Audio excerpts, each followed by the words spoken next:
Well, welcome everyone. I'm Chris Thomas, Global CTO Ambassador and Systems Architect here at Dell Technologies. And over the next decade, we're seeing a huge transformation with everything becoming more intelligent as well as more connected. Edge technologies such as IoT, 5G, AI, ML enable government agencies to augment, enhance, and optimize their efficiencies from both a business perspective as well as mission capabilities. So if we start looking at the difference between the perimeter and edge for on-prem, with that said, what does the future of work really look like moving forward? And specifically, even remote work, as we're dealing with that now.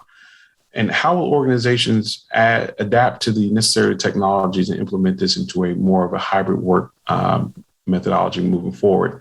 So I'm pleased to have Jeremy Wilson, Multi-Factor Authentication Statewide Program Manager for the state of Texas, and Eileen Vidrine, Chief Data Officer for U.S. Air Force, joining me today. So previously, Jeremy served as Department of Information Resource Security Operations Manager for the state of Texas. While serving in those duties, he assisted with developing statewide plans, standards, and guidelines and addressed new security technology implementations across the entire state, as well as concentration on internet and e-business applications.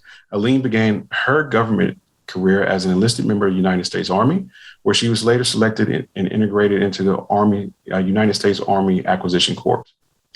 Eileen began her civilian career as a senior faculty member at the Joint Military Intelligence College and led the college's technology transformation as the first director for the Center of Education Technology. She also serves today as the first Chief Data Officer for the U.S. Air Force. So today we'll discuss how these edge technology and strategic innovations and planning can be executed in a seamless fashion for organizations. And we'll optimize how you would implement these for data insight as well as edge computing to improve the efficiency for your organization and maintain your security posture at the edge. So we'll start off with the first question. So Eileen, how would you use the data being collected by some of these next generation tools such as 5G, IoT, and machine learning and AI to improve the efficiencies for the organization and gain better results across the board?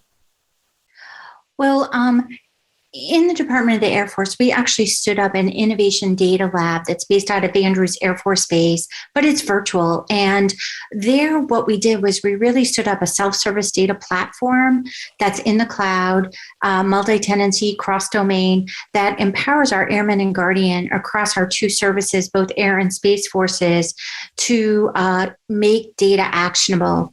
Last year, the DoD published a collaboratively written DoD data strategy that clearly identified the 7 strategic goals: visible, accessible, understandable, linked and trustworthy, interoperable and secure. I know it's a lot, but it's really the foundational components that's the vision that we're operationalizing today. That platform is part of it.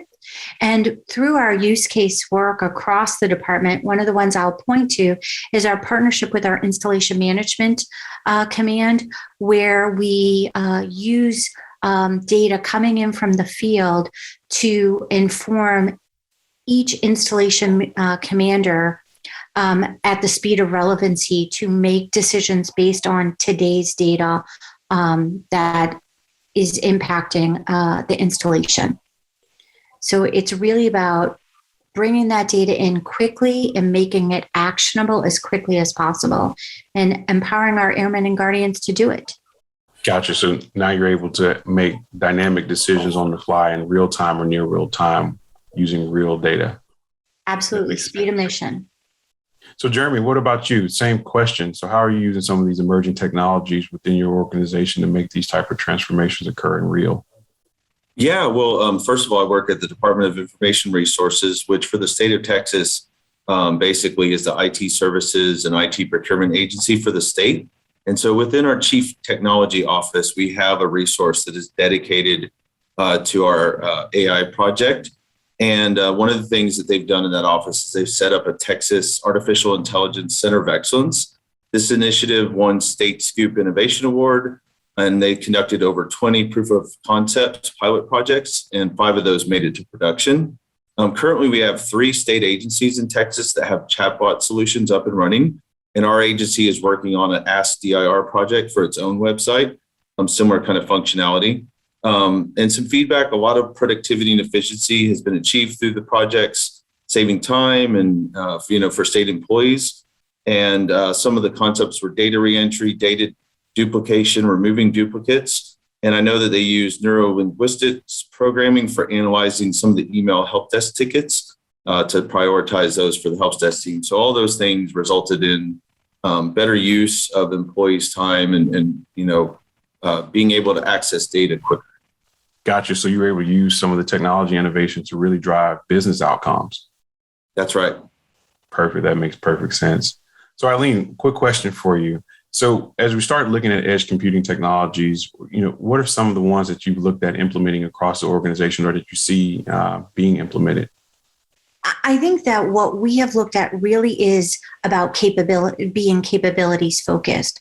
So how did we start? We literally looked at some of the pathfinders in our department, both in air and space, but we partnered with our chief architect, Preston Dunlap, to run a series of design sprints, bringing in our functional experts to really focus on interoperable, secure solutions moving forward.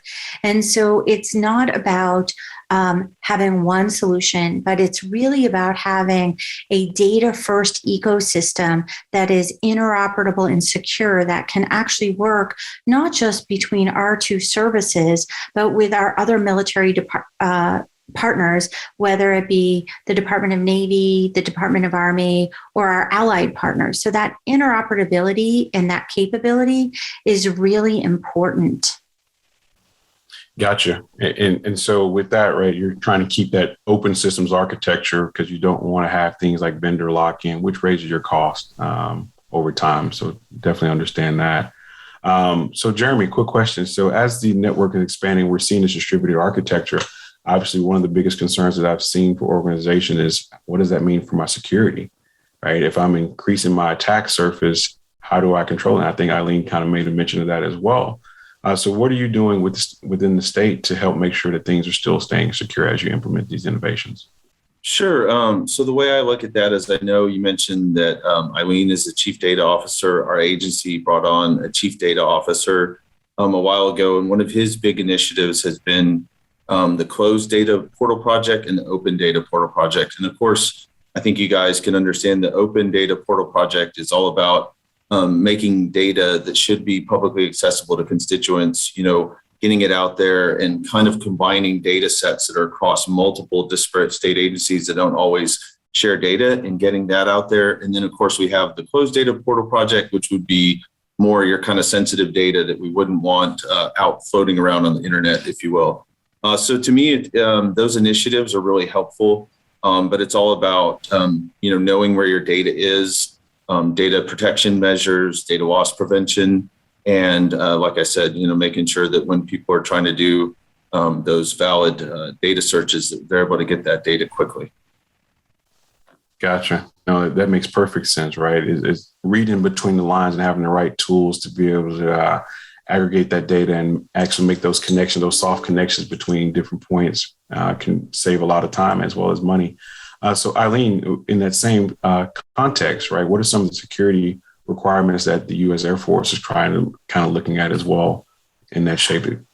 Well, when I listened to Jeremy's response, a lot of that is happening in our military departments, specifically in the Air Force today.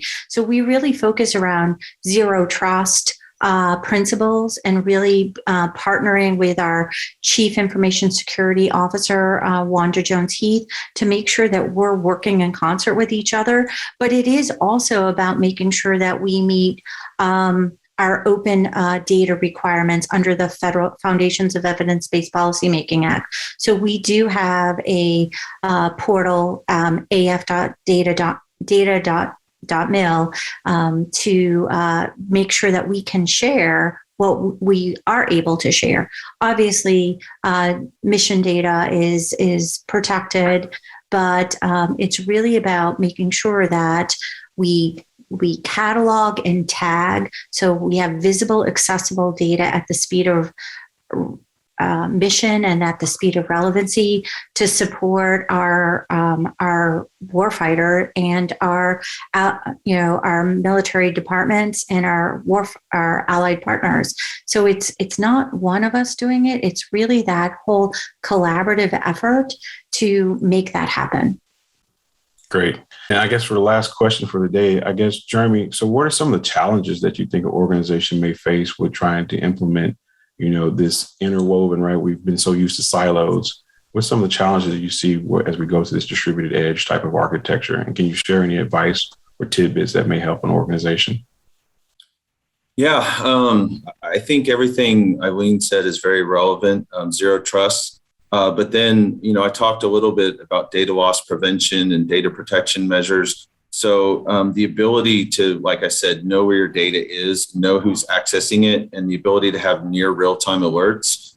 So that gets into, multi-factor authentication, one of the projects I've been working on, to say, hey, this is really Chris Thomas, and he's really going into this application and accessing this database, and he has valid access. And if you're not, and someone else is trying to do that, to get that information to the analysts and to the security operations center is close to real time without having it buried under a million other alerts that maybe aren't the one that, should be the highest priority. So tuning your tools, and having the right process around the right people that can take action when you get those alerts. And another aspect of that is threat intel sharing. Sometimes there's, Eileen might have something going on in her organization that's on the confidential side, but then how do we get that information unclassified and distributed across the state and local government space? So there's a lot of federal entities that are taking that on, but that can also be challenging, getting it down to that city, to that county, or across all the state and local government space. So that would be my perspective, Chris. No, great points, right? Collaboration for unified mission, right? Collectively, we need to keep all of the government-owned assets protected at large. So definitely want to say thank you to both Jeremy and Eileen for giving their insight as it pertains to edge computing and distributed architectures from both perspective of federal and state and local government. I'm sure that our listeners have appreciated the time as well. Look forward to working with you guys again and going forward. And thanks again for your expertise.